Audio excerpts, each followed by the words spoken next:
জীবনে লক্ষ্য স্থির রাখা আবশ্যক, কারণ লক্ষ্যহীন জীবন মানুষকে ভুল পথে চালিত করে।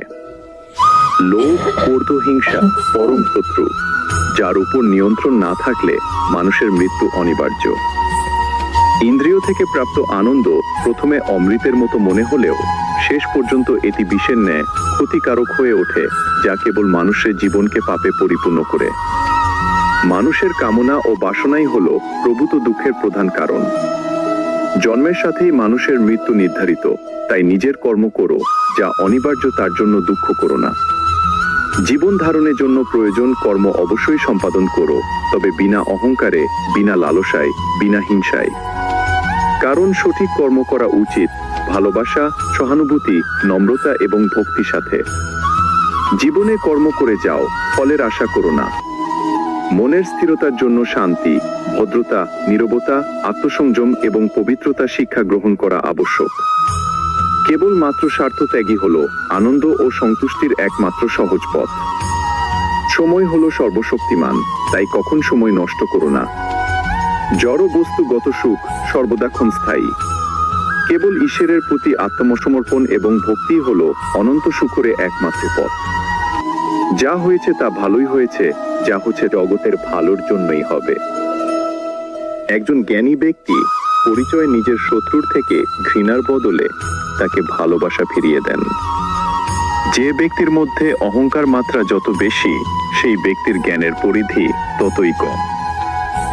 একজন বুদ্ধিমান ব্যক্তি যে কোনো সমস্যার সমাধান করতে পারেন, ঠিক তেমনি জ্ঞানী ব্যক্তিরা সমস্যাকে পূর্ণতা এড়িয়ে যেতে সক্ষম।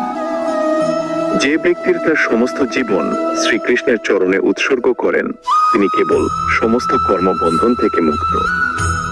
যতক্ষণ না আমরা আমাদের কষ্ট থেকে শিক্ষা না গ্রহণ করছি, কষ্টের পথ কখনো শেষ হবে না। সফল ব্যক্তি কেবলমাত্র তিনি হতে পারেন যিনি প্রতিকূলতার কাছে কোনো পরিস্থিতিতে পরাজয় স্বীকার করেননি। সুখের একমাত্র চাবি কাঠি হলো নিজের কামনার উপর নিয়ন্ত্রণ। ক্রোধ বুদ্ধিকে গ্রাস করে, লোভ মনুষ্যত্বকে গ্রাস করে, চিন্তা আয়ুকে গ্রাস করে, অহংকার মনুষ্যত্বকে গ্রাস করে। তোমার কর্ম যদি সঠিক হয়, পৃথিবীর সমস্ত মানুষ তোমার বিপক্ষে হলেও জানবে ঈশ্বর তোমার পক্ষে। মানব জীবনের চিরন্তন সত্য হলো মৃত্যু, যা প্রতিটি মানুষ জীবনে নির্ধারিত জীবনে ভয়ের উপর নিয়ন্ত্রণ রাখা আবশ্যক। কারণ ভয় হলো এমন এক অনুভূতি যা মানুষকে জীবনের প্রতি তীব্র প্রয়াসে বাধা সৃষ্টি করে। ভগবান শ্রীকৃষ্ণ বলেন, আমি সৃষ্টি, আমি পালনকর্তা, আমি এই সৃষ্টির সংহারক। এই জগতের প্রতিটি বস্তু আমার থেকে সৃষ্টি ও আমার মধ্যেই শেষ।